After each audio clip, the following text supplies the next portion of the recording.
Dear student, आज के इस वीडियो लेक्चर में मैं अप्लाइड मैकेनिक्स का second chapter laws of force को पढ़ाऊंगा। लॉज ऑफ फोर्स में चूँकि मैकेनिक्स आपने पिछले पढ़ा भी है कि मैकेनिक्स क्या है। मैकेनिक्स फिजिक्स की वो ब्रांच है जिसमें बलों के बिहेवियर और उसके इफेक्ट का अध्ययन करते हैं। तो हम बल के बारे में ही पढ़ेंगे। तो सबसे पहले इसमें हम पढ़ेंगे बल से रिलेटेड सारी चीज़ें।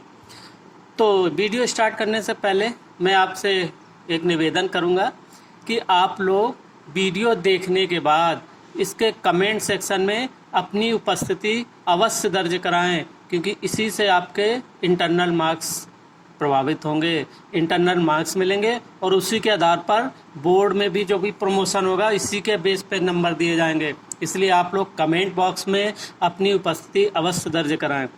तो हम स्टार्ट करते हैं लॉज ऑफ फोर्स में, और वीडियो को सब्सक्राइब और लाइक ज़रूर करें।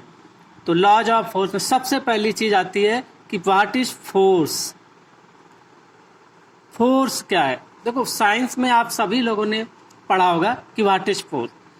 फोर्स क्या है? फोर्स एक एक्सटर्नल एलिमेंट है जो कि किसी भी बॉडी पर लगाने पर उसकी अवस्था परिवर्तन की कोशिश करता है या अवस्था परिवर्तित कर दे, यानी एक फॉर्म से दूसरे फॉर्म में कन्वर्ट कर सकता है। सपोज हमने किसी बॉडी पर फोर्स लगाया तो हो सकता है वो रेस्ट कंडीशन में है, वो मूव करना स्टार्ट कर दे। हो सकता है वो किसी एक्सिस के सापेक्ष घूमना प्रारंभ कर दे। तो यानी कुछ ना कुछ अवस्था परिवर्तन करने की कोशिश करता है फोर्स। तो अब इस फोर्स को हम मेजर कैसे करते हैं? मेजर कैसे करते हैं फोर्स? तो आपने साइंस में पढ़ा होगा कि फोर्स जो होता है, तो यानी फोर्स की सबसे पहले हम डेफिनेशन देखें। फिर फोर्स वह एक्सटर्नल यानी वह कारक एक्सटर्नल एलिमेंट है जो किसी बॉडी पर लगाने से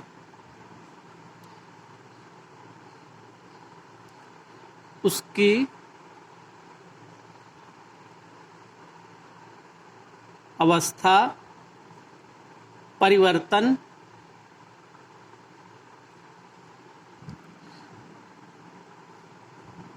परिवर्तित करने की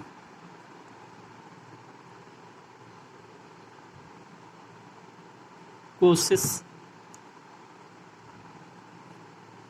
परिवर्तन करने की कोशिश करता है या परिवर्तित कर दे। कोशिश करेगा, हो सकता है परिवर्तित ना हो सकता है परिवर्तित हो भी जाए। अब इसको मेजर कैसे करते हैं? Measurement of force. मेजरमेंट हमें SI यूनिट में करना है। तो देखो, साइंस में आपने पढ़ा है कि जब हम किसी बॉडी पर फोर्स लगाते हैं तो बॉडी का मास होता है, मास के अकॉर्डिंगली वो जब टेंडेंसी मूव करने की होती है तो निश्चित उसमें वेग उत्पन्न होगा, और वेग उत्पन्न होगा तो वेग परिवर्तन होगा, और वेग परिवर्तन की दर को हम कहते हैं एक्सेलरेशन यानी त्वरण। यानी जब हम किसी F न्यूटन फोर्स किसी m kg की बॉडी पर लगाते हैं और उसमें A मीटर पर सेकेंड स्क्वायर का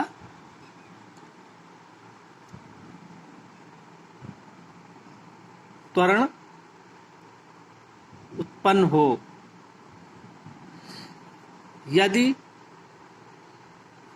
F न्यूटन फोर्स किसी m किलोग्राम की बॉडी पर लगाते हैं और उसमें A मीटर पर सेकेंड स्क्वायर का त्वरण उत्पन्न हो, तो फोर्स क्या होता है कि F is directly proportional to A, यानी F equal to m into A। ठीक है, यानी 1 kg 1 मीटर। तो अब इसकी इकाई क्या होगी या इसका मेजरमेंट क्या होगा, यानी यूनिट क्या होगी, केजी मीटर पर सेकेंड स्क्वायर, और इसी को हम कहते हैं न्यूटन। तो यानी जो एसआई यूनिट होती है वो होती है न्यूटन। ये है एसआई यूनिट, यानी एसआई में मेजरमेंट। तो अब हम एक न्यूटन फोर्स को एक्सप्लेन करें। कैसे? कि एक न्यूटन फोर्स क्या होता है। तो कैसे एक्सप्लेन करेंगे कि 1 न्यूटन फोर्स, 1 न्यूटन फोर्स वह फोर्स है जो कि 1 किलोग्राम की बॉडी पर, बॉडी या पिंड कहते हैं, बॉडी पर लगाने से उसमें 1 मीटर पर सेकेंड स्क्वायर का त्वरण उत्पन्न कर दे, यानी उसको हम 1 न्यूटन फोर्स कहेंगे। तो ये मेजरमेंट ऑफ फोर्स है कि हम 1 न्यूटन फोर्स किसको कहेंगे कि जो कि 1 किलोग्राम की बॉडी पर लगाने पर उसमें 1 मीटर पर सेकेंड स्क्वायर का त्वरण उत्पन्न कर दे। तो अब हमें पढ़ना है कि इसको रिप्रेजेंट कैसे करते हैं ग्राफिकली, यानी रिप्रेजेंटेशन ऑफ फोर्स।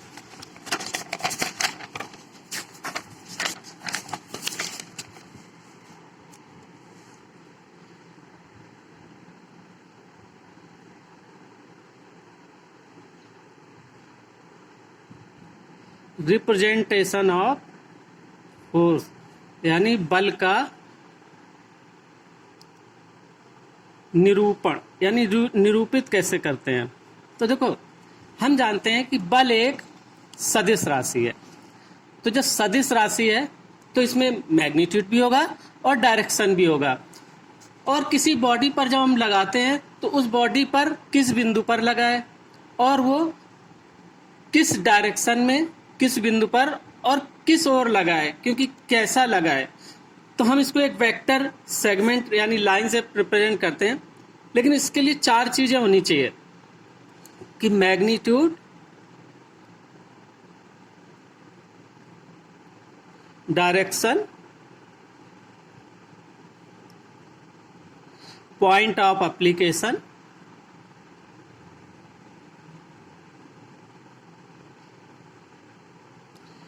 एंड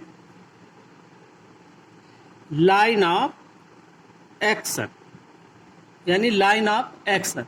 तो जैसे हम किसी बॉडी पर हम कोई फोर्स लगाते हैं, जैसे सपोज हमने ये बॉडी है, तो इसको कैसे रिप्रेजेंट करेंगे फोर्स को। ये बॉडी में हमने एक फोर्स लगाया, मान लो ये F न्यूटन का फोर्स लगा है और कहीं से मान लो ये क्षैतिज से थीटा डिग्री पर लगा हुआ है और ये किस डायरेक्शन में लगा है, ऊपर से। ये इसी एंगल पर इस बॉडी को नीचे की ओर पुश करने के लिए लगा हुआ है, ठीक है। तो यानी इसको हम कैसे रिप्रेजेंट किया कि मान लो ये बॉडी ए बी है और इसके सी बिंदु पर एक बल लगा हुआ है और ये इसको इसी एंगल पर नीचे की ओर पुश करने की, यानी धकेलने की कोशिश कर रहा है। तो ये इसका होता है रिप्रेजेंटेशन। अब रिप्रेजेंटेशन के बाद आती है कि what are the characteristic of force, यानी कैरेक्टरिस्टिक फोर्स की। अब इसको हम इसी चीज को हम डिटेल में बताएंगे कि what are the characteristics of force, यानी बलों की विशेषताएं।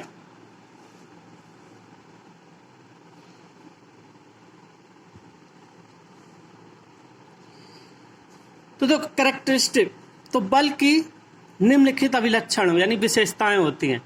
सबसे पहली चीज अभी हमने बताया था ना, रिप्रेजेंट करने के लिए मैग्नीट्यूड की जरूरत है। तो मैग्नीट्यूड, अब मैग्नीट्यूड से हमारा क्या मतलब है, ये क्या इसकी कैरेक्टरिस्टिक है। किसी बल का मैग्नीट्यूड उसके कार्य कर सकने की शक्ति का बोध कराता है, यानी ये बोध कराता है कि कितना बल लगा रहे हैं जिससे ये कितना वर्क कर सकता है।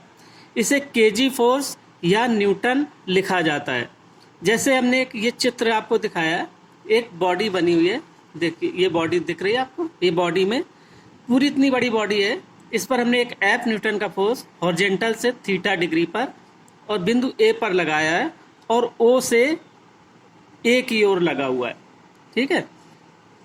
तो अब हमें, तो इसमें मैग्नीट्यूड क्या हुआ, एफ न्यूटन, यानी F Newton is the magnitude, यानी अमाउंट, कितना फोर्स, जैसे कहते हैं ना किसी बॉडी पर 3 न्यूटन का फोर्स 36 से इतने डिग्री पर उत्तर की ओर लगा है, या पूरब की ओर लगा है, या पश्चिम की ओर लगा है, तो ये जो ऊपर की ओर लगा है या नीचे की ओर लगा है, या ऊर्ध्वाधर से इतने डिग्री पर 36 की ओर लगा है, तो ये सब जो बोलते हैं इसको कहते हैं हम डायरेक्शन, यानी बल की दिशा से तात्पर्य उस दिशा से है जिसमें बल क्रिया करता है, जैसे दाएं बाएं, ऊपर नीचे, उत्तर दक्षिण, पूरब पश्चिम, या किसी अन्य कोण पर।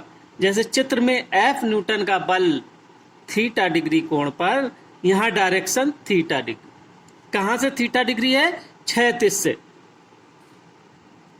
यानी 36 से थीटा डिग्री कोण पर लगा है। तो this is the direction of force. अब एक आता है लाइन ऑफ एक्शन, यानी बल की दिशा में एक सरल रेखा है। ये जो लाइन ऑफ एक्शन होती है, क्या होता है, बल की दिशा में एक सरल रेखा है जो बल के क्रिया बिंदु से गुजरती है। जैसे चित्र में O A is the line of action, तो यानी फोर्स का जो एक्शन होगा, लाइन ऑफ एक्शन मीन्स कि इस बॉडी पर किस तरह से एक्शन करेगा, तो इसी लाइन के अकॉर्डिंग बॉडी को ऊपर की ओर डिस्प्लेस करने की कोशिश करेगा, इसी एंगल पर। क्योंकि जब हम फोर्स लगाते हैं किसी बॉडी पर तो उसमें डिस्प्लेसमेंट उत्पन्न हो सकता है या होने की कोशिश होती है। यही तो फोर्स है कि जब बॉडी पर हम फोर्स लगाते हैं तो वो उसकी अवस्था परिवर्तन की कोशिश करता है। तो हमने जब इस बॉडी पर लगाएंगे तो ए पर लगाएंगे, ओ ए लाइन ऑफ एक्शन है इसकी, तो इसी लाइन पर ये ऊपर की ओर डिस्प्लेस करने की कोशिश करेगी बॉडी, ठीक है। तो O is the line of action. Next आता है इसमें पॉइंट ऑफ एप्लीकेशन, यानी बल का पॉइंट ऑफ एप्लीकेशन क्या आता है कि बल का अनुप्रयोग बिंदु, यानी वह बिंदु होता है जहां पर बल एक निश्चित दिशा में लगाया जा सकता है। जैसे इतनी बड़ी बॉडी है, इस बॉडी के केवल बिंदु ए पर ही तो कंसंट्रेट कर रहा है वो, तो इसका मतलब क्या है कि जो बिंदु ए है बल एफ का क्रिया बिंदु है। तो इसका मतलब हम जो फाइनली इसकी जो कैरेक्टरिस्टिक्स कैसे बोलते हैं बल को पूरी तरीके से, कि इतने न्यूटन का बल इतने डिग्री 36 से इतने डिग्री पर, और कहाँ से, फ्रॉम हियर, जो भी बिंदु होगा यहाँ से इस लाइन ऑफ एक्शन पर इस ओर कार्य करेगा। समझ में आ गई कैरेक्टरिस्टिक, यानी क्या चीज, चार, हर कोई भी फोर्स किसी बॉडी पर लगा होगा उसमें 4 विशेषताएं होंगी। पहली चीज क्या होती है, मैग्नीट्यूड, दूसरा क्या होता है, डायरेक्शन, तीसरा क्या होता है, लाइन ऑफ एक्शन, और चौथा क्या होता है, पॉइंट ऑफ एप्लीकेशन। यानी हर बल इन 4 चीजों से मिलके ही बना है। अब इन बल के टाइप्स ऑफ फोर्स, यानी प्रकार कौन कौन से होते हैं, तो देखो एक तो इसको हम प्रकार डिवाइड करते हैं अकॉर्डिंग टू इंटेंसिटी, यानी तीव्रता के आधार पर। जैसे बॉडी पर हमने लगाया है, कभी कभी एक बिंदु पर लगाएंगे, कभी कभी इसे पूरे में फैला देंगे, कभी कभी धीरे धीरे वेरी करेगा, ठीक है। तो ये कहलाती है इंटेंसिटी के अकॉर्डिंग। और दूसरा होता है अकॉर्डिंग टू नेचर, यानी nature means that is the line of action is also called the nature. जो अभी हमने बताया था ना कैरेक्टरिस्टिक में, लाइन ऑफ एक्शन, तो लाइन ऑफ एक्शन को ही नेचर कहते हैं। नेचर मतलब किस बॉडी में किस तरीके का प्रभाव डालेगा, यानी कहाँ से कहाँ की ओर लगा है, नेचर के अकॉर्डिंगली, यानी बिंदु की ओर लगा है, बॉडी की ओर लगा है, या बॉडी से दूर की ओर लगा है खींचने पे, अवे फ्रॉम द बॉडी, तो इसी के अकॉर्डिंगली फोर्स होते हैं। और यही 2 इंपॉर्टेंट फोर्स होते हैं, यही 2 ही तरीके से लगे होते हैं। अब ये चाहे ये पॉइंट लोड हो सकता है, यूनिफॉर्मली डिस्ट्रीब्यूटेड लोड हो सकता है, या यूनिफॉर्मली बेरिंग लोड हो सकता है, लेकिन नेचर 2 ही होंगे, आइदर टेंसाइल फोर्स और कंप्रेसिव फोर्स। तो यानी अकॉर्डिंग टू नेचर केवल बल में 2 ही होता है, टेंसाइल एंड कंप्रेसिव। उसके बाद भले किसी भी स्ट्रक्चर में और फोर्स भी डेवलप हो सकता है, लेकिन जब हम स्ट्रक्चर में फोर्स अप्लाई करते हैं तो 2 ही नेचर का होता है, आइदर इन टेंसाइल और कंप्रेसिव।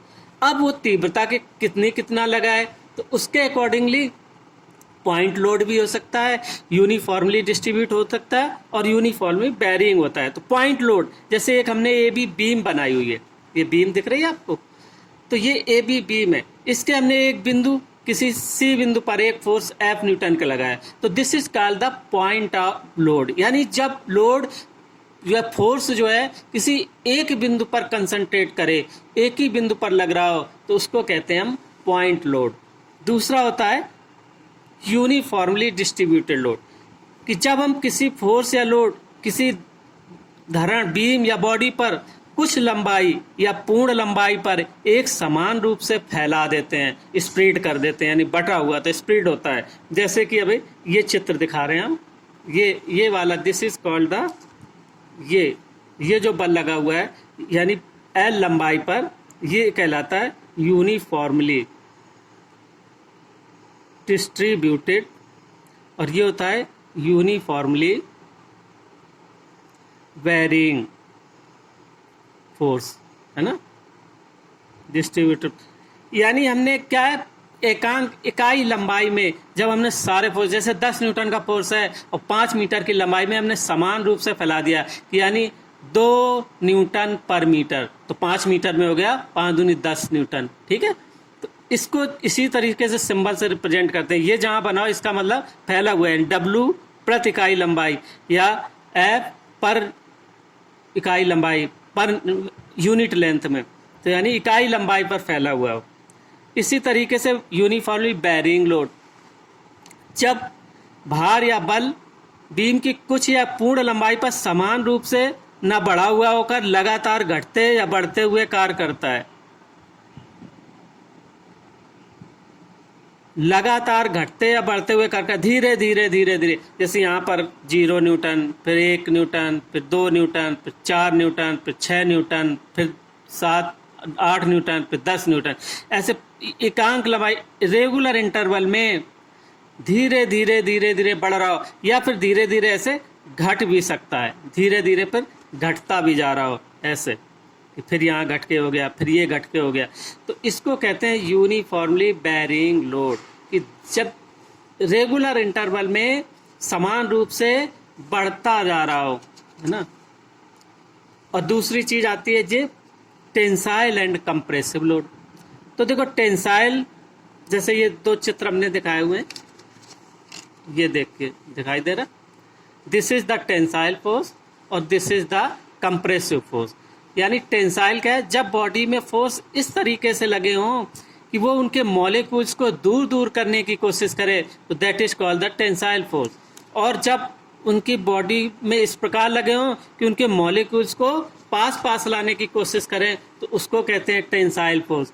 या हम ये भी कह सकते हैं कि मान लो किसी बॉडी पर, जो बॉडी की ओर लगा हो, जैसे इस बिंदु पर, ए बिंदु पर हमने ये फोर्स लगाया, ये बॉडी की ओर लगा है, this is called the pull, push और कंप्रेसिव इसको कहते हैं नेचर। यानी that force towards the body और अवे फ्रॉम द पॉइंट।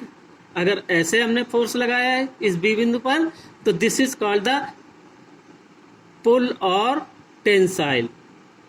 इसको पुल भी कहते हैं, पुल और टेंसाइल फोर्स, और पुश और कंप्रेसिव फोर्स। यानी जब किसी बॉडी पर बल उसके बिंदु से दूर की ओर लगाओ, यानी अवे फ्रॉम द बॉडी, तो दैट इज कॉल्ड द पुल और टेंसाइल इन नेचर। और जब बॉडी की ओर लगाओ तो दैट इज द पुश और कंप्रेसिव इन नेचर। और जब किसी मेंबर पर इस तरीके से बल मिलना हो कि कोई बल मिलके उसके मॉलिक्यूल्स को दूर दूर करने की कोशिश करें, तो that is called the tensile force also. और जब मॉलिक्यूल्स को पास पास लाने की कोशिश करें तो कहलाता है कंप्रेसिव फोर्स। क्लियर? तो tensile and compressive force clear हो गया। तो अब आपको हमें अब बताएंगे what are the effect of force. अब देखो, जब हम किसी बॉडी पर फोर्स लगाते हैं तो उसके क्या प्रभाव पड़ते हैं, ठीक है। यानी इफेक्ट ऑफ फोर्स। अब देखो 2 इफेक्ट होते हैं किसी बॉडी पर जब हम फोर्स लगाते हैं। एक होता है एक्सटर्नल इफेक्ट,